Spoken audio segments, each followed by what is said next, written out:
Muy buenos días. Agradecemos su presencia. El Banco Central del Paraguay dará a conocer los resultados e indicadores financieros correspondientes al mes de mayo del 2020. A cargo de la presentación estará Bernardo Rojas, director del Departamento de Estadísticas Macroeconómicas. Posterior a la exposición de Bernardo, vamos a leer las preguntas que pueden realizarla durante la presentación y las mismas serán respondidas. Dicho esto, Bernardo, por favor, si puedes iniciar la presentación. Muy buenos días a todos. Entonces, como mencionó Miguel Mora, voy a empezar con la presentación de indicadores financieros correspondiente al mes de mayo.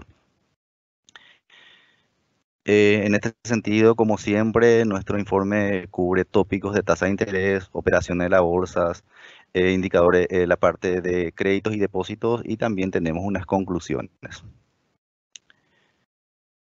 Empiezo primeramente con las operaciones, en este caso de tasas activas promedios ponderados, que al mes de mayo se ubicó en 13,85%, inferior a lo que inclusive al promedio de los últimos meses, como se puede visualizar en la línea roja. Un poco tratamos de ver un poco también por sectores cómo se está comportando la tasa, y vemos que las tasas personales de consumo vienen cayendo después en los 2 últimos meses, y se ubica en 21,84%. En lo que se refiere a préstamos comerciales, se ubica en 11,80%. Las tasas para personales para la vivienda se ubican en 11,16% y préstamo de desarrollo en 10,44%. Y acá incorporamos un poco en línea con lo que estuvimos presentando sobre la parte de tasas, para ver un poco qué ha venido haciendo el Banco Central en términos de tasa de política monetaria, y ver un poco cómo se ha traducido esto en la disminución de la tasa interbancaria, y también el rendimiento promedio ponderado del instrumento de regulación monetaria. En este gráfico que estamos visualizando ahora, lo hacemos utilizando saldos. En este caso, por ejemplo, para el cálculo del rendimiento promedio ponderado se incorpora también las colocaciones que se habían hecho anterior a los meses, en este caso de marzo, abril y mayo, que es donde, como todos sabemos, tuvimos problemas del COVID-19, ¿verdad? Y vemos que en este caso la tasa interbancaria se ubica o está en línea totalmente con la reducción de la tasa de política monetaria, que bajó del 4% hasta ubicarse a una tasa del 0,75% desde el mes de junio.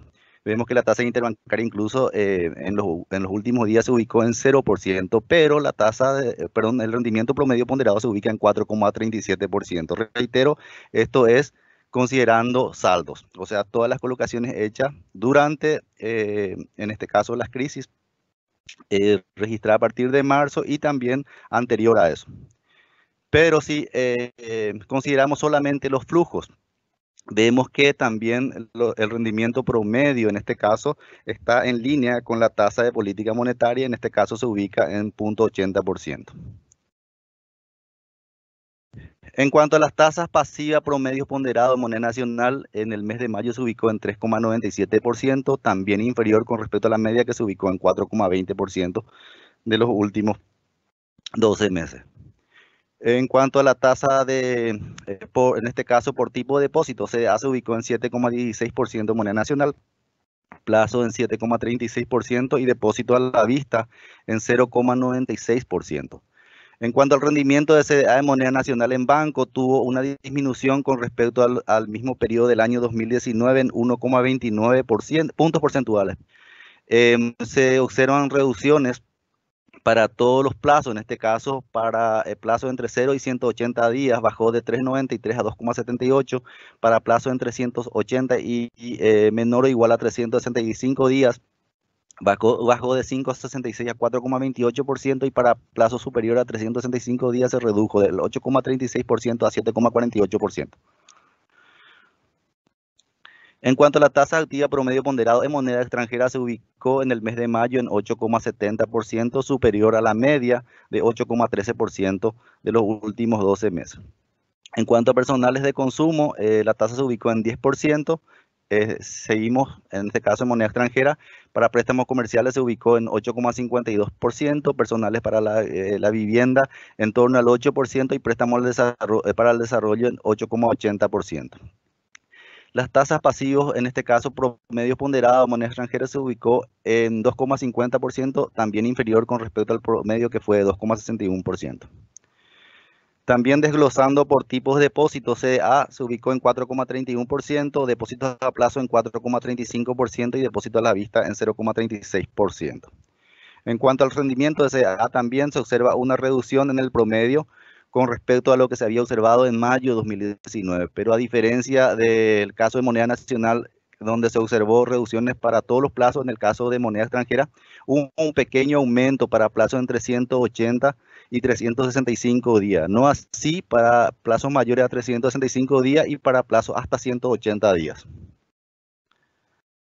En cuanto al margen de intermediación bancaria, en este caso moneda nacional, también se observa una reducción con respecto a lo que se había observado en el mismo periodo durante el año 2019 y también con respecto al año 2018. En cuanto a margen de intermediación bancaria en moneda extranjera, a diferencia del caso de moneda nacional, se observa un incremento específicamente en el mes de mayo con respecto a lo que se había observado en los 2 años anteriores en el mismo periodo.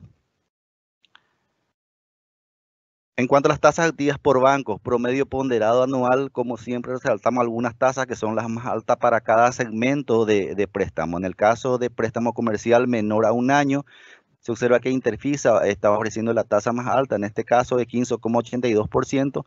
Para préstamo comercial mayor a un año, el Banco Río está ofreciendo la tasa más elevada. Para préstamo personal de consumo menor a un año, en este caso Atlas con una tasa de 34,84%. En el caso de préstamo personal de consumo mayor a un año, en este caso Interfisa también con una tasa de 31,09%. Y en el caso de préstamo de tarjeta de crédito BBVA con una tasa del 13,40%. Reiteramos también en este caso que para cada segmento estos son tasas promedio y están, digamos, pueden ser afectados también por el tipo de cliente que solicita el crédito o el poder de mercado que tenga el cliente que solicita el crédito. En cuanto a las operaciones de la bolsa de valores, en el mes de mayo con respecto a junio tuvo un incremento de 9,95%. El total acumulado al mes, en este caso al mes de mayo, suma 4,8 billones con un incremento de 96,06% con respecto a lo que se había observado durante el año 2019. Acá hay un punto que queremos resaltar. En el caso de los reportos, viene creciendo fuertemente en los últimos, desde marzo específicamente, y ahora se ubica por encima del 50% del total operado, al menos en el acumulado. Del total operado también 20,77% corresponden a operaciones primarias y 79,23% corresponde a operaciones secundarias.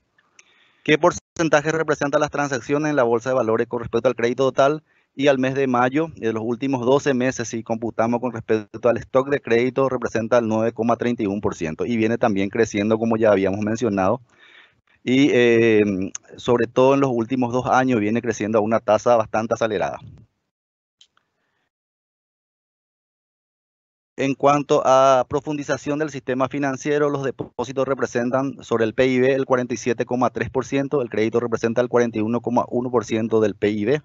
También en crecimiento, la liquidez subió en los últimos 2 o 3 meses, se ubica en el mes de mayo en 42,90%. La rentabilidad se mantiene todavía, si bien es cierto, bajó, se mantiene todavía en línea con la rentabilidad de la región, aún que tenía, digamos, la región, incluso en periodos de no crisis. La morosidad no se ha incrementado fuertemente y se ubica en 3,33%. La solvencia se mantiene, en este caso, en 19,66%. En este gráfico hacemos un comparativo de la rentabilidad entre bancos y financieras y vemos que la rentabilidad, como mencionamos, de bancos se ubica en 14,42% y la financiera se ubica en torno al 4,45%.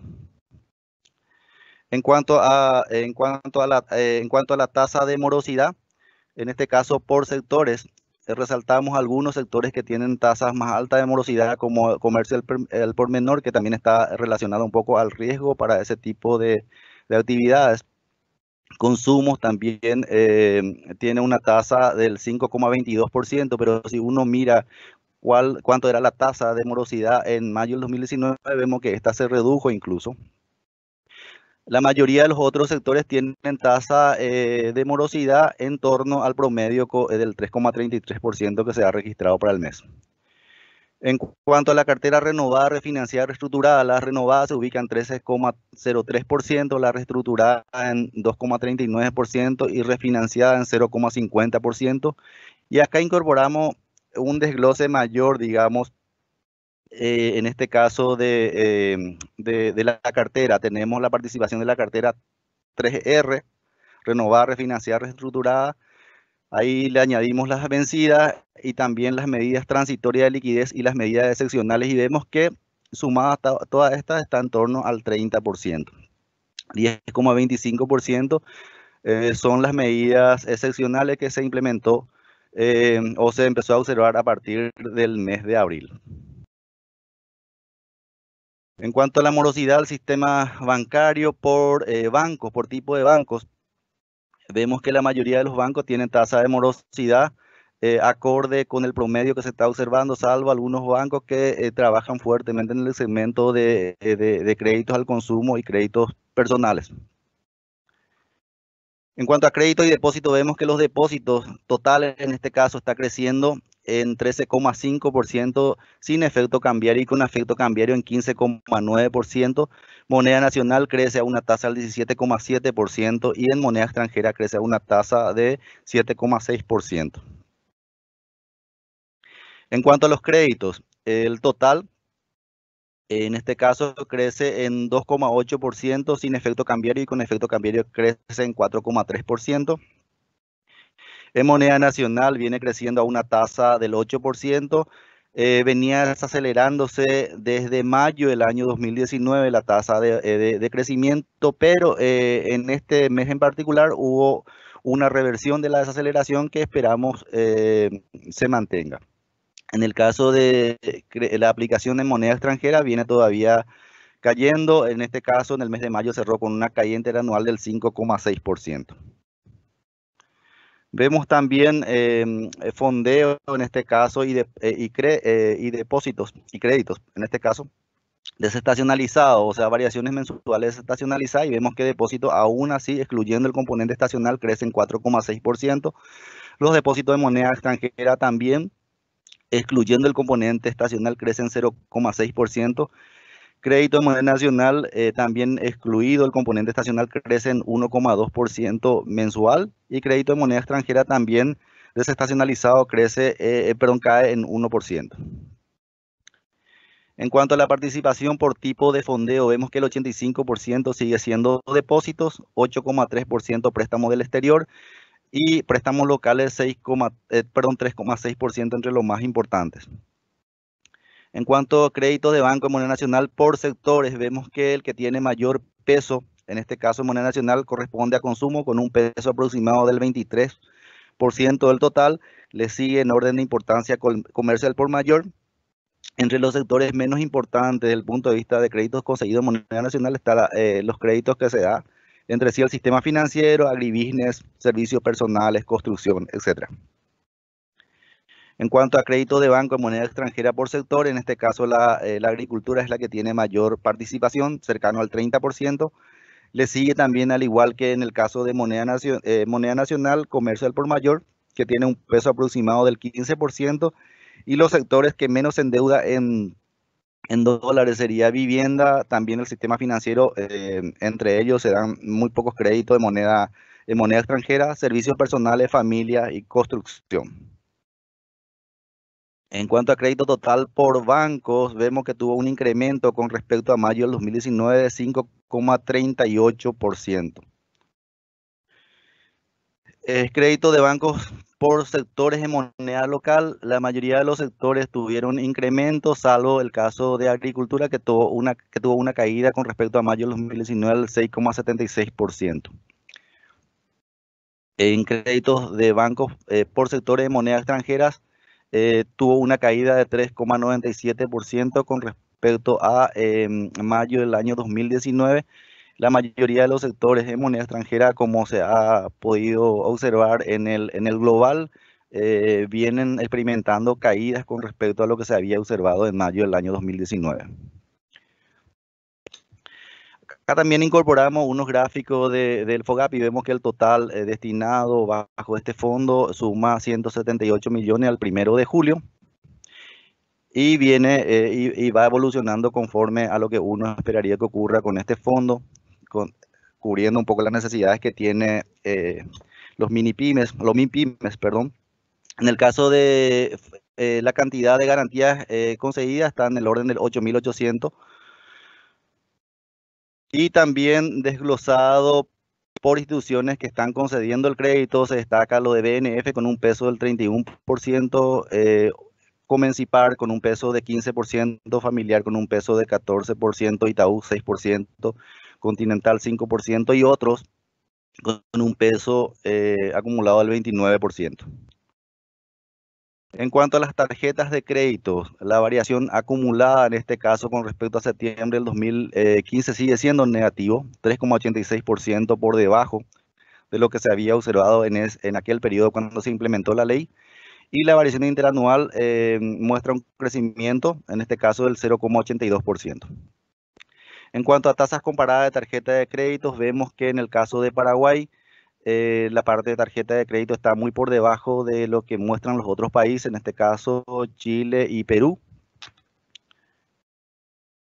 Y cuando hablamos de préstamos para consumo, también hacemos un comparativo de las tasas que ofrecen los distintos países de la región, Colombia, Chile, Perú. En el caso de Perú, también incorporamos dos tasas para todos los casos. Paraguay ofrece, para el caso de tasa de consumo, la tasa más alta, exceptuando lo que sería para Perú, para plazos menores o igual a 360 días, que sí ofrece una tasa bastante elevada, al 44,9%. Como conclusiones, entonces, en el mes de mayo de 2020, la tasa activa de moneda nacional disminuyeron interanualmente, en tanto que las tasas activas de moneda extranjera aumentaron también interanualmente. Por su parte, para el mismo periodo, las tasas pasivas de moneda nacional y moneda extranjera se redujeron interanualmente. En términos interanuales y en moneda nacional se ha observado una disminución de las tasas de préstamos comerciales, de consumos, sobre giros y tarjetas de crédito, en tanto que las tasas de los préstamos de desarrollo y vivienda han aumentado levemente. En moneda extranjera y en términos interanuales, las tasas de consumo, de desarrollo sobre giros y comerciales disminuyeron. Los márgenes de intermediación bancaria en moneda nacional han bajado. En contrapartida, los márgenes de intermediación bancaria en moneda extranjera han incrementado. Los rendimientos promedios ponderados de los CDA, tanto moneda nacional como moneda extranjera, se han reducido con respecto al mismo mes del año anterior. El crecimiento de los depósitos en moneda nacional y en moneda extranjera continúan acelerándose en el mes de mayo. Los créditos de moneda nacional han mostrado un aumento interanual y sigue teniendo una buena dinámica. En cambio, los créditos de moneda extranjera han tenido una caída interanual y con ello se ha registrado el sexto mes consecutivo de reducción. Los principales indicadores del sistema financiero, solvencia, liquidez, tasa de morosidad, se han mantenido sólidos y estables. Muchas gracias y dejamos abierta para las preguntas que tengan.